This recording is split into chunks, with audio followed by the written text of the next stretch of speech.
Everything should be okay. All right, good. Hey guys. Hey. Hey, how's it going? Welcome to DangIT Prodcast. This is episode 384 with Justin here and Mark on the other side. That it? Apologies for the awkwardness, Mark. I was trying to do some stuff in the background as things happen, as this seems to be the common norm. I set things up and I'm like, wait, what if I just try to do like a quick project, like real quick, and usually the project doesn't fall through, and I'm like, okay, I'm gonna have to like jump back into this like later, like halfway through, and deal with it later. In the meantime, I had the stream or OBS on studio mode, which I failed to turn off when I was doing all the sequences, and kept at the waiting room. So it was just like, oh well, I just unmuted myself, but the scenes didn't change. So that's kind of the long story of like how background stuff happens like that. So yeah, that's pretty much what I've been up to this morning, really. But Mark, how have you been? I've been good. All right, good. So I'm gonna say it up front, not a lot has been happening this past week, I would say, like as far as like back-to-back events here and there. Honestly, the big thing that's happened like on the gaming side of things has just been like that state of play that happened, insert on whatever date this past week, but I think it was like the 27th maybe, or even the day before. Actually, I'll verify that. Yeah, I think it was the 27th, technically speaking, but there wasn't a lot that really caught my attention during the state of play. The only thing really that came up was a Star Ocean, which is like something no one was really expecting. I'm still pretty like, I get, what's the word, grief thumb about it. If actually I couldn't even say that because I even like gotten to work with that series. I've literally just been like seeing like that series from a distance and not doing anything about it, but seeing it kind of like with a brand new like reveal for it's kind of made me curious about the previous ones too. So I've yet to look into that, but I probably will. The other thing was what was it, shoot, what was the name of that that game? It was like Little Devil Inside, I believe.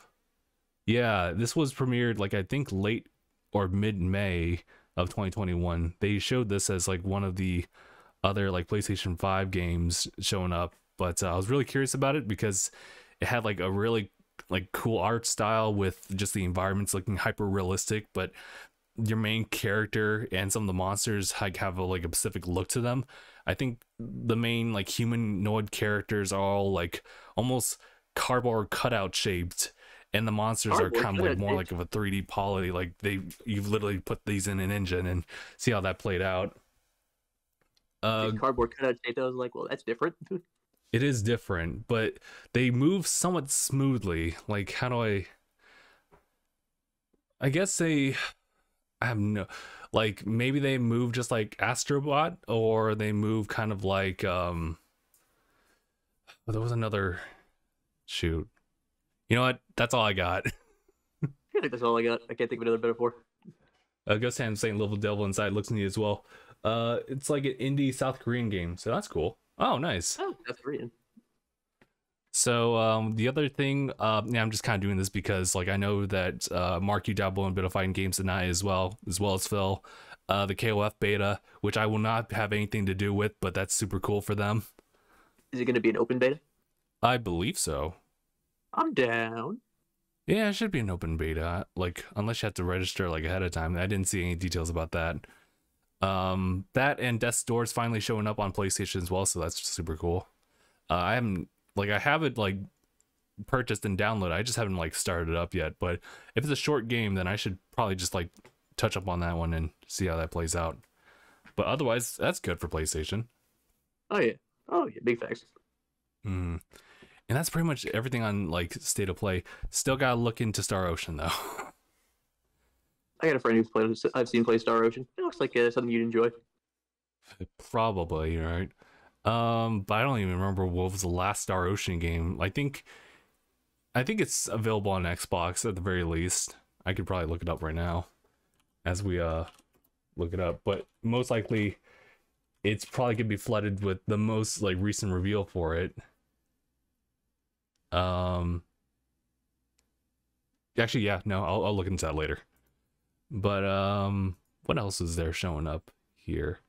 I only got like a couple of well, actually, aside from like Mario Party Superstars, I guess that is kind of the big topic. And I can only really go off of like what happened last night. Last night was it was chaos. It was chaos.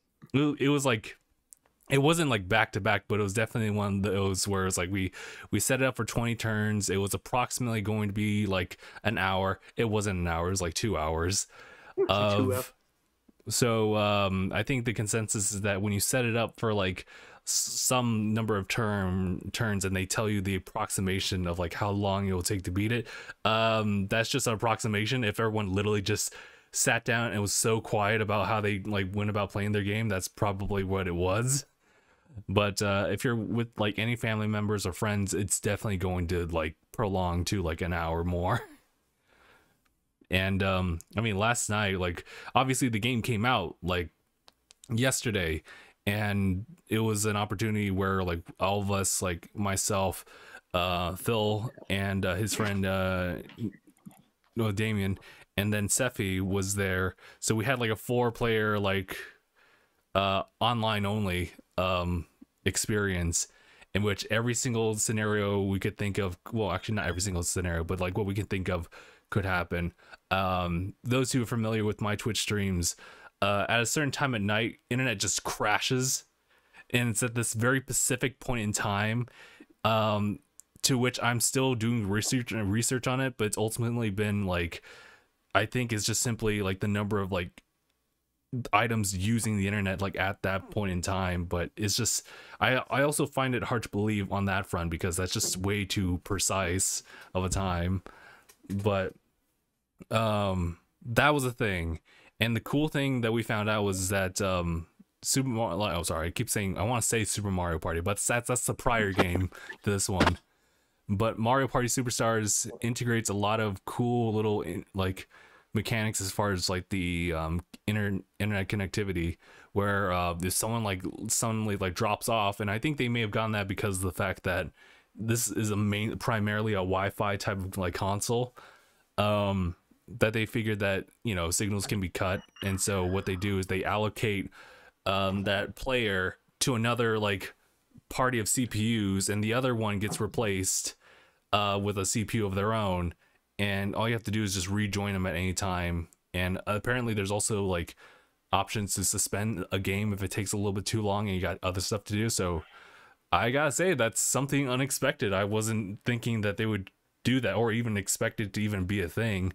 So I mean, aside from like Mario Party Superstars being a culmination of all these like greatest like mini game hits, aside from that, and the fact that a lot of the arrangements, actually if anything all of the arrangements have been really reworked, in addition to including like the classic themes for the stuff, like new arrangements have been added in here. It's just, there's a lot of polish.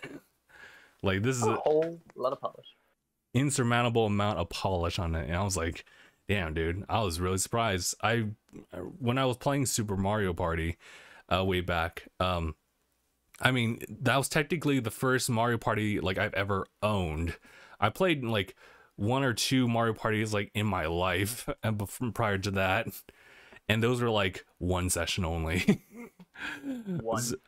So y'all talk about Mario Party 1, 2, 3, maybe 5 in the mix, talking about like some weird ones that showed up on the DS and 3DS, what have you, and I'm over here like, I guess I'll just start with Super Mario Party.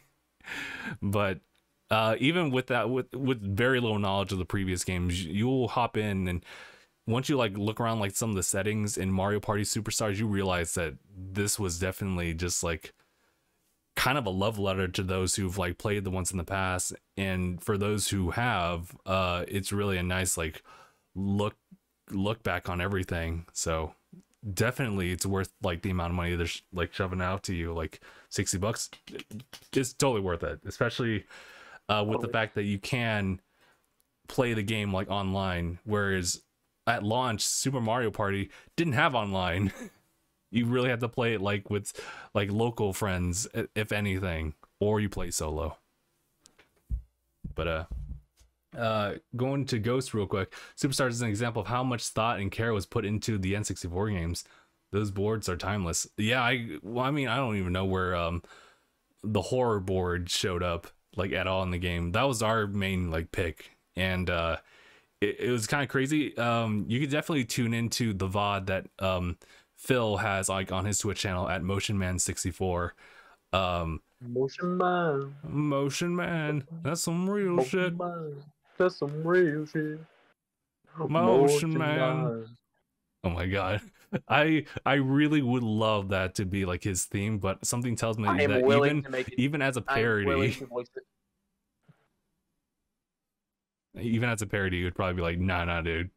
Here comes the copyright ninjas. You have to really rework that, but it'd be a cool thing to just have, like, if you uploaded like non like advertised or unmonetized like video, just like a tribute to Motion Man. Tribute to Motion Man. But yeah, it's a really good game for sure. But yeah, so we have the entirety of that VOD up there. It includes like every single bit of antics that was involved, including all the technical issues about me literally unknowingly playing CPUs until like at a certain point where I realized, and I look over to Phil's stream, I'm like, that's not what's happening right now. Like, we playing that mini game again? Like, hold on, let me check that. And aside from that, it was a pretty big upset because you know, Mario Party is kind of a much more like compact but also chaotic type of fun that like Mario Kart is like known for, where it's like it's not just about the skills, it's also about the randomness. And I think with Mario Party, it doesn't give you that opportunity for skill like per se, except for the mini games. But even then, like, you can really get screwed over by luck. And last night was like the biggest example of that kind of thing. I was playing as Luigi, right? And I was playing as Luigi. They don't have Goomba. What the fuck? Goombas? How am I going to know how Goomba can throw a dice without any arms? You Google it. I think all you can do is really kick it, but like Goombas have like an entire like head shape to them that's like, can they really do that without like falling over or something like that? But yeah, right now I think there's only 8 characters they can really select as, and thankfully Wario and Waluigi are in there for sure. But aside from that, Peach, Daisy, Rosalina, Birdo, Yoshi, I think that's actually everyone, and then Mario and Luigi. So there is talks about like how there could probably be like additional like added content that probably will be paid later, that they'll include. But I was playing as Luigi, and I was pretty much like off at the start, where I was just having like some of the worst luck. I wouldn't put so much emphasis on it. It was just simply everyone had like better draws than I did like at the very start, and that just kind of carried over from the next 15 turns. I was pretty much like, I was the only one like without like a star. Like my coin count was good enough, but I could never reach the star like faster than everyone else can on this like horror board. And then the luck just kind of aligned where Phil actually landed on a specific tile or panel called like the change in events, where it's all random, but you have like 3 blocks. One's like 2 of them are for specific characters, and the middle is kind of like the action of what's going to happen. And the stars aligned. He hit the box in the middle, which was to trade coins and stars between these two. So here I am, the guy with like good amount of coins, 0 stars, and here's the guy with the most stars and no little coins at all. So I literally just nabbed his 4 stars in one go, and I was I was like, yo, Phil, why'd you do this? But thank you though. And that, by that alone, and just acquiring like another star, I ended up winning the entire thing in the last like 5 turns. I was like, that's just unfair. But it makes for some really good stories, so I enjoyed for that. And even if I didn't like end up getting that, like it was still a lot of fun just to be a part of like that group. And just, I mean, I think it also depends on who you play with too, because otherwise it can get a little bit crazy in a bad way. But yeah, that was definitely a really enjoyable experience.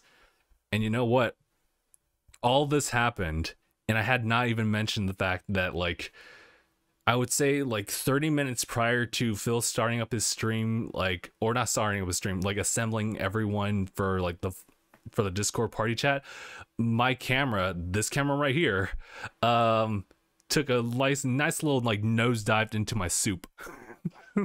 Into your soup. Yes. To give some context, the camera is on a tripod right now.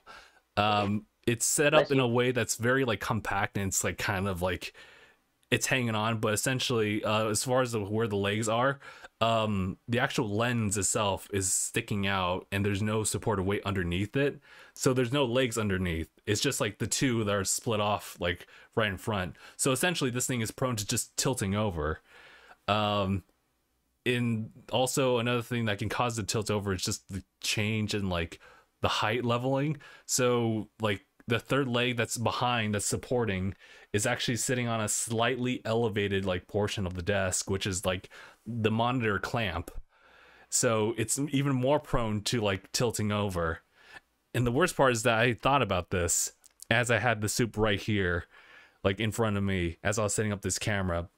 Like I was finishing eating up when Phil, I imagine like the camera like literally just falling over, and the fact is like my soup's right there. I had this all like in my mind as Phil had like hopped off of his Metroid Dread stream and he was setting up for Mario Party, and I was like, you know, yeah, that would suck a lot.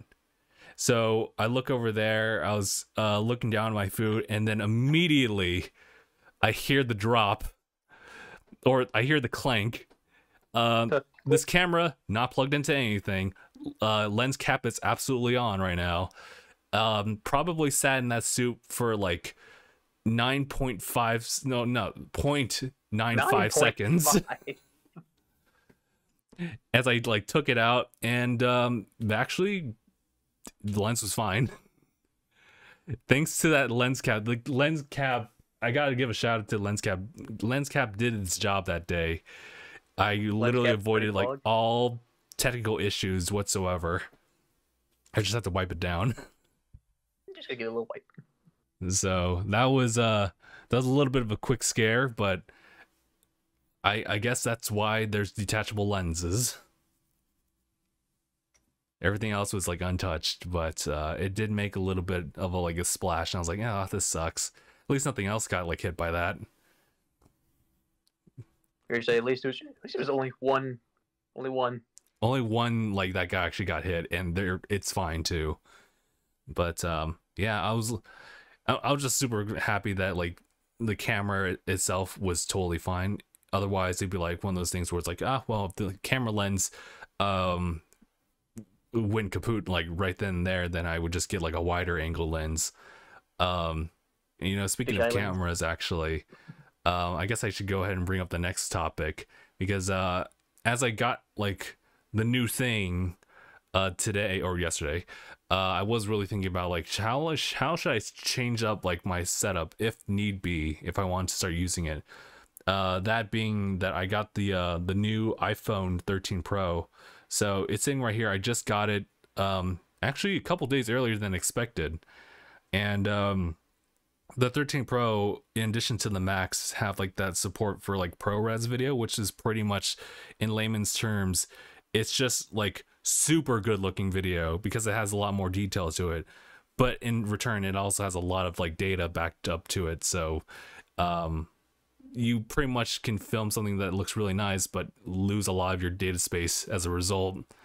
I still gotta test that out, but it'd be really cool if I could like substitute that for like the webcam and everything, because this boy's like really chunky at the end of the day. Not really, Okay. not like DSLR chunky, but like a good amount. But I don't know, I still really like the quality on this mirrorless camera, so for sure I'll probably still use it.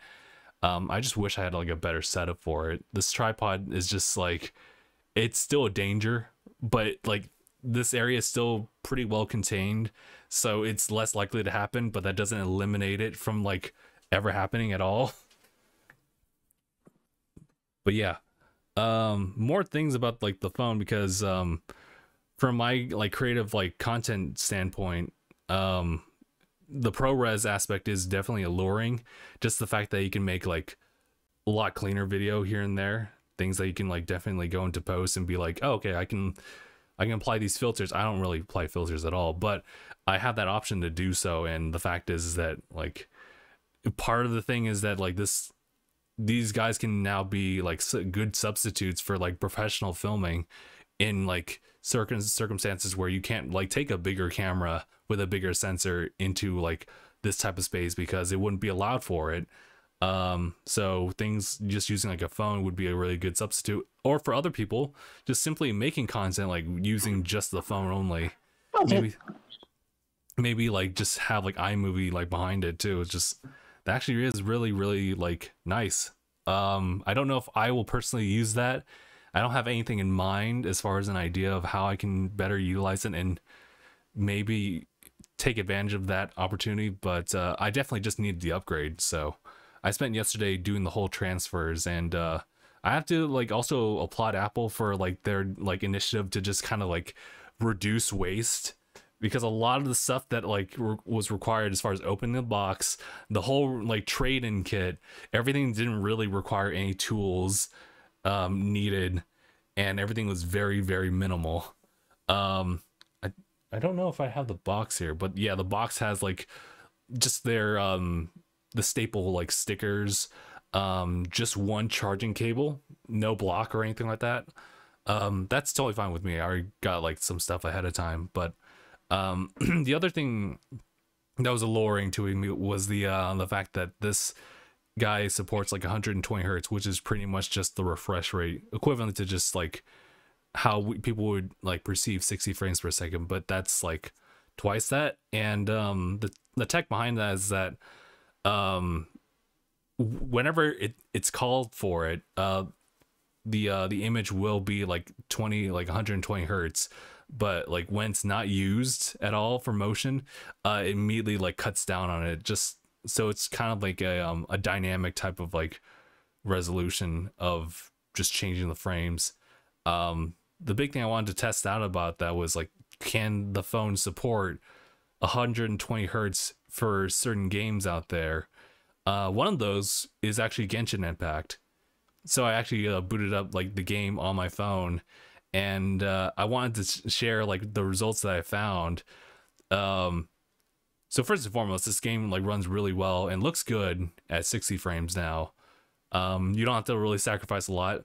The cool thing about Genshin Impact is the fact that it allows for you to kind of like change like the visual qualities here and there, just so it doesn't like demand too much on the phone, and you can optimize your experience.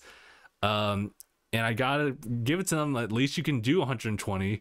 But for the iPhone 13 Pro, you have to sacrifice a lot. I'm talking like everything visual has to be set on the lowest setting in order for things to just run comfortable at 120. So it's smooth like butter, but it doesn't look like butter. It's smooth like butter, but it don't look like no butter. Like shit, dude. Like I think I actually did a screen recording of it. It was ridiculous. I don't have the footage up to show you guys, but essentially it's a 9-day difference. The visuals look so bad that it probably would look better if you just had like the switch port for it running at 30 frames per second. Right. And we don't even have a switch port quite yet. But yeah, no, that was real rough. Like, it's so much so it's like, I think I'll just stick with 60 frames per second. Thank you. I'll take this and be grateful. I'll take 30 and make it look super nice, and I'll be grateful. So yeah, so the report then, iPhone 13 starts it off, but I think they still got ways to go, or rather, I think it's also like in part of like the development team on like other games to help better optimize it for like the iPhone 13, to even allow like 120 to be a constant thing. I did try out other games. I also tried to check the connectivity with what was it, Google Stadia and Xbox's cloud gaming. They're all right. I think they're slightly more stable. I don't know if this is a cloud situation. Gaming on the console is smooth. Of course, like the console, like by itself is smoother than just trying to like stream it. I will say it was a much smoother experience than like my iPhone XR when I was trying to run it just like wirelessly. And I'm not sure like if there's something else aside from like just having it like on Wi-Fi that changes it, but it was okay. It was like, okay, you definitely checking the input. You can definitely like see the input lag when you're trying to like use the touchscreen or just like use like whatever controller you're hooked up to Bluetooth with.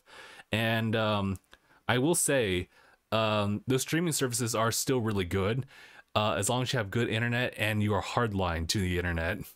So the situation where if you have a computer that's hooked up and the only thing that's like aside from like just a hardline connection is just like a Bluetooth controller, you're fine. I literally just tested out like Stadia and like Xbox both, just like for their streaming services, just on browser. It's totally fine. Matter of fact, you can kind of understand why people are starting to like transition over to that, because at that point, like, you really just can't tell a difference as far as like that latency.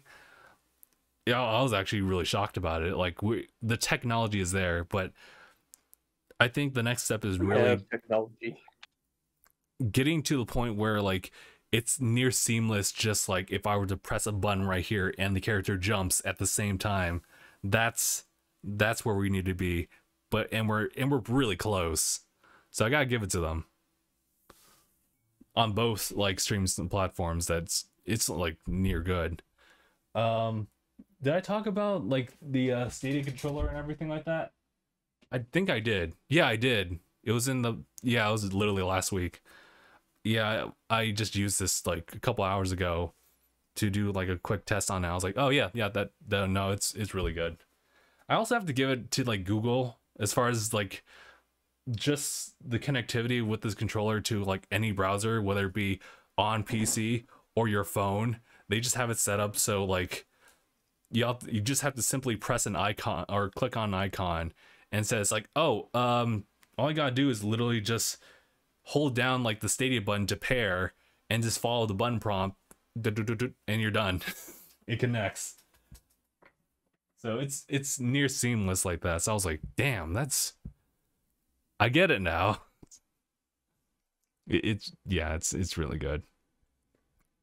But yeah, otherwise, yeah, I just like the phone for just having as an upgrade. But also, the fact is that the camera bump literally looks like a spider face. It literally looks like a spider face. So I apologies to those who have a fear of spiders or the other phobia about holes. This doesn't help it. I think it's typophobia. Is that typophobia or tryptophobia? I can't remember which one it is. I'll look it up right now. Like I've typed it up like a few times because it's one of those like phobias that like I can almost like align myself to, but not all the way. But it's definitely one of those where it's like, yeah, this makes me feel weird. Yeah, it's typophobia. Okay, the fear of all the tiny holes clustered together. Yeah, I think the idea is that the fear comes from something popping out of that hole. Like I've seen that like being realized like in a video, whether it's edited or not, but like I saw that happen and it made my skin crawl. I was like, oh yeah, it's pretty creepy. It's like, oh god. I don't even go into the detail of the one I think of specifically, but it's ugh. So enough about that. So, So, pretty much, after we finish up podcasting, like I'm going to help out like at the house a little bit more. Um, I was actually really thinking about it, like getting like an actual much more foundation of a controller setup for like the phone, but I don't know if I really can justify like so much money like that way, especially since the input lag is still very real. It's definitely for those games that aren't going to be like cloud streaming specific. But yeah, no. The other thing was to return the or do the trade in for my iPhone 10R. It's pretty much been cleaned out, and everything's just been transitioned over to a new one. So now I just made the full transition. I don't know if there was anything else I was missing, but that's pretty much been like my week so far, until like some new stuff's happening like literally later today. But that's pretty much it on my end. Mark, what's been going on this past week for you? I mean, nothing too terribly much. Went and saw the new My Hero movie. Was good, very good. Would recommend. Okay. You had like a really quick ranking of it out of the 3 movies. Yeah, see, I wasn't. I'm not sure because it's good. Don't get me wrong, it is good. Okay.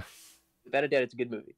But it's that thing of, but was it better than the other ones?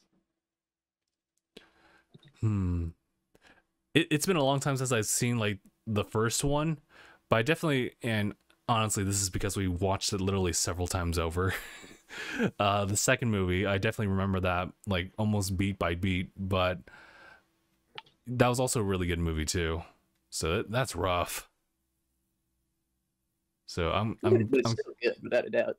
I'm curious because like I've seen like a fair bit of promotion here and there for like the third movie, and I can really just picture like 3 sequences like of events or settings that take place. The token like whole city that like Deku and Ko are in. There's also one with him and Rhodey, just those two by themselves under like different circumstances. I really like Rhodey. And then also the setting where like it's those two meeting for the first time, relatively. So I'm really curious about Rhodey, like as a character.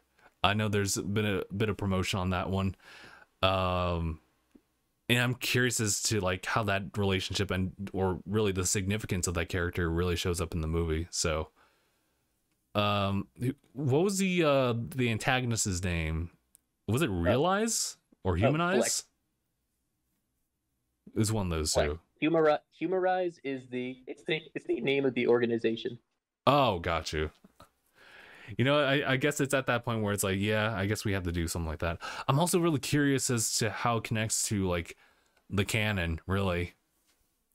I know you can't really say much because I'm going to watch it later tonight, but like I'm really thinking about it, like considering like what manga readers are like at this point, like in the entire show. It's like I wonder, because it's like literally tying into the stuff as far as the organizations involved, like as to what's happening currently. So I'm like, okay, but yeah, all right.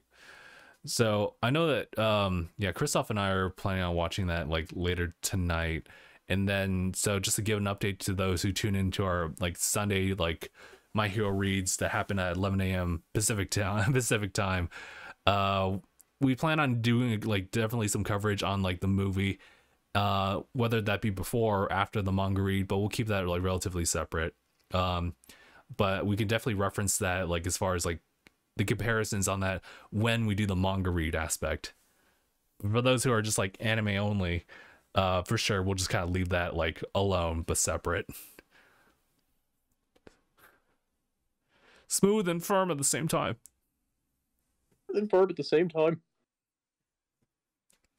Shoot, there was something else I forgot to mention about My Hero. Maybe it's just because like I've been doing a lot of rearrangements on my phone as far as like the pages. Just for some context, I literally just put apps like on my phone, and I don't really organize it to the exact comfort state that I should have it at. So I now have a page where it's just all games, and I totally forgot that I had a My Hero game like loaded up here too. Did you actually? Yeah, it's that one that we were talking about that came out like, well, whenever it came out, that pretty much like goes on the beats of like all the other it's the gotcha game. Oh, that one.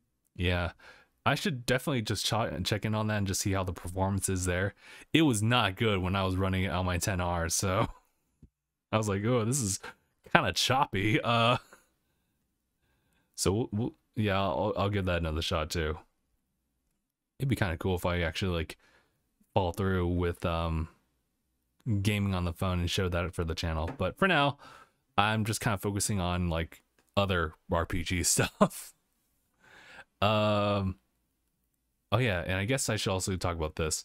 The past week has been on the Twitch channel. It's been we've been playing Alan Wake as part of the Halloween special of things. Because of how the schedule's been set up this weekend, I don't think I'll really be able to cover that in good detail. So I think the plan is, instead of having it this evening, because My Hero's literally going to take over in that time slot for me, I'll probably start maybe a bit earlier for Alan Wake and literally try to finish that game as best as possible, like on Halloween night. So that should be interesting. Alan Wake has been a good thriller for sure. It doesn't give you like it doesn't really give you like jump scares. It's more like, I can't, what's the word for it? The adrenaline. It gives you the adrenaline rush, because even though you got a gun, you're not fully protected against these dudes of darkness. So I'm really enjoying the game so far. These dudes of darkness. Listen, like, Square Enix, I'm just throwing out ideas here. You like to literally call them dudes of darkness. The organization, no, it's the dudes of darkness. It's fucking funny, the dudes of darkness. DOD. All the time. Oh my god, hold on. I need to actually write that down somewhere. The dudes of darkness. That's another shirt idea. That is a brilliant shirt idea. Put those in hoodies. The dudes of darkness. That's like I know. It's the best idea I've gotten like in a while. Since neuron activation.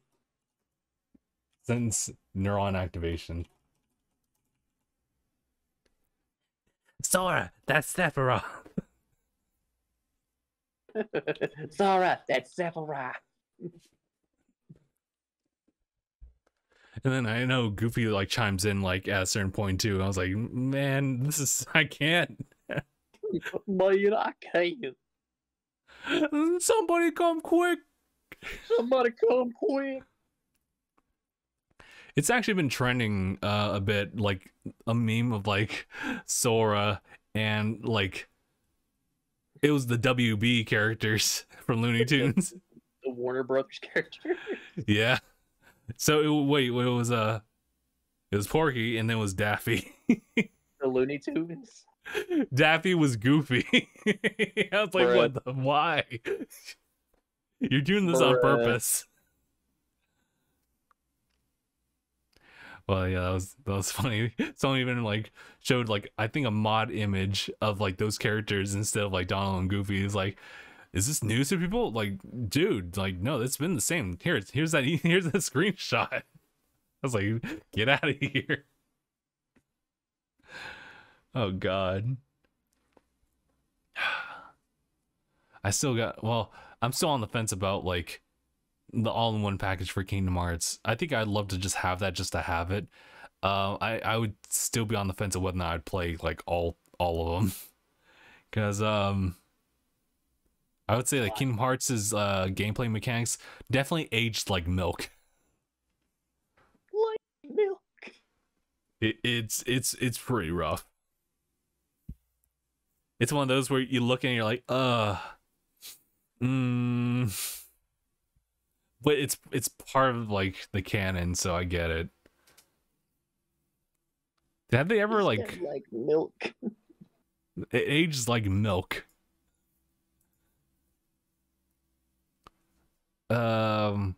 But yeah, was there anything else I wanted to bring up? Actually, no, I literally hit up on like all the beats I had so far, so that's great. We still have like relatively 15 minutes. Oh, actually, was this past weekend that or this past week that the Halo Infinite like campaign overview was released? That was so good. Oh my god. So just real quickly to go over like the beat by beat of that one, or the play by play. They pretty much did like a nice little like narration of like how Chief begins his journey, and it all starts on like this broken ring. It was given a specific name, Zeta Halo. The Zeta Halo. To which Chief and his new crew, which is only like the pilot at that point, they go in. First thing is to find the weapon, which is an AI kind of based on Cortana, to destroy Cortana, essentially. Yeah, I like the concept. Yeah, you know, the I use the stones to destroy the stone setup. Shut up.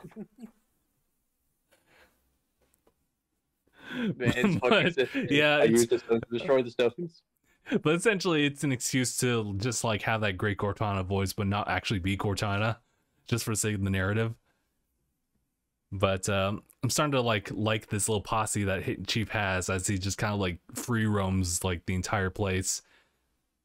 It's great. I think the world looks so good. I love it being like just a seemingly open sandbox of just doing whatever you want, and to really approach things however you would like to approach them. You approach the campaign how you want to do. Mm-hmm.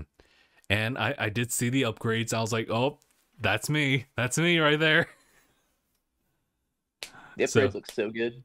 So I'm really looking forward to it. I also want to see other people's takes on it too, because like it's been a while since the last Halo game, like what, 2015?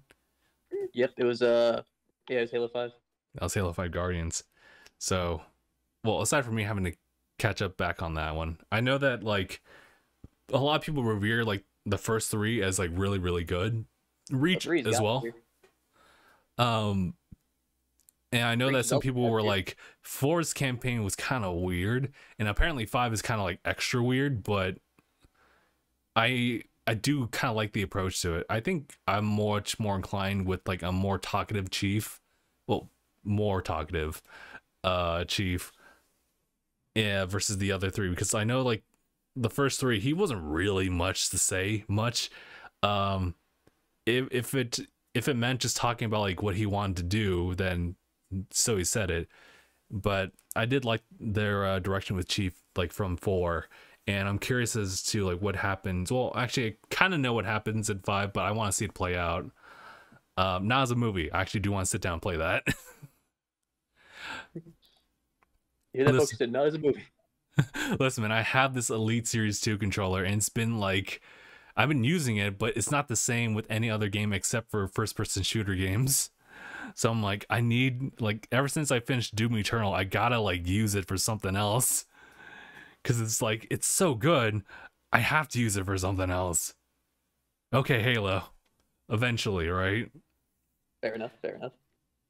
And you know what, like, we're gonna like jump in on like November, so I'm like, I should probably like bump Halo like 5 up in my queue.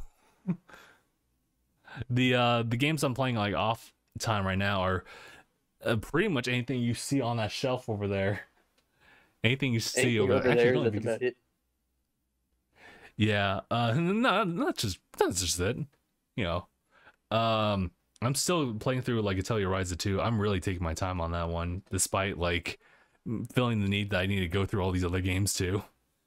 But yeah, no, that game's a little bit more special because it's just about like the gathering and like the synthesizing and stuff like that. I've already said my piece about like that game and why like it's definitely like a lot more of a alluring type of like approach to like RPGs for me. So I've been just taking my time on that one. And then I think after Rise of 2, I'll just bump Halo, like 5 Guardians up there for the campaign. I definitely played the multiplayer like a couple times, and just the multiplayer, and I was like, this is still really, really good. Oh, yeah, it's still fun. It's still a lot of fun, actually. But yeah, I think that's pretty much it. Anything else you want to add, Mark? Because I know for me, I'm kind of like focusing on like, okay, so the next thing that's happening today is definitely, well, aside from doing more game time with Rise of 2, I would also be waiting for the My Hero movie, which I actually need to order tickets on too. Really? You haven't got your tickets yet?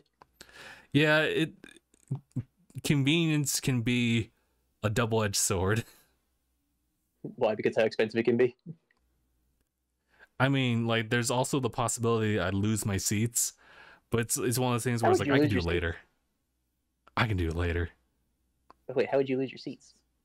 If I lose my seats, right? Like, as in, I haven't like made like an order for that. I haven't like reserved my seats yet. So those are seats that can be taken. Oh, gotcha. Right, because when you pretty much like use Fandango as I use it, or really pretty much any other app that allows you to do it, you order like the number of tickets, and you also reserve your seats too. So I'm like, okay, I definitely need to do that. Otherwise, I might find myself in a not so like comfortable like seating arrangement, if any. So that's kind of what I'm working on. If I could find it, I definitely have chosen a great time to start rearranging my apps, because I'm like, wait, where's everything? Yeesh. All right, I'll do that like amongst a bunch of other things after podcast. Which I guess if we're good, why don't we just go ahead and wrap up? Okay. Alrighty. So again, quick shout outs. If you can, definitely get Mario Party Superstars. If you got like friends who are willing to like play with you, definitely, because it's just it's a dumb and stupid fun. So yeah, so whenever you can. But yeah, all right. So that's pretty much it. So thank you guys so much for watching. This has been episode 384 of DangIT Prodcast. My name is Justin. Mark. And thanks for watching. # bye, everyone. There you go.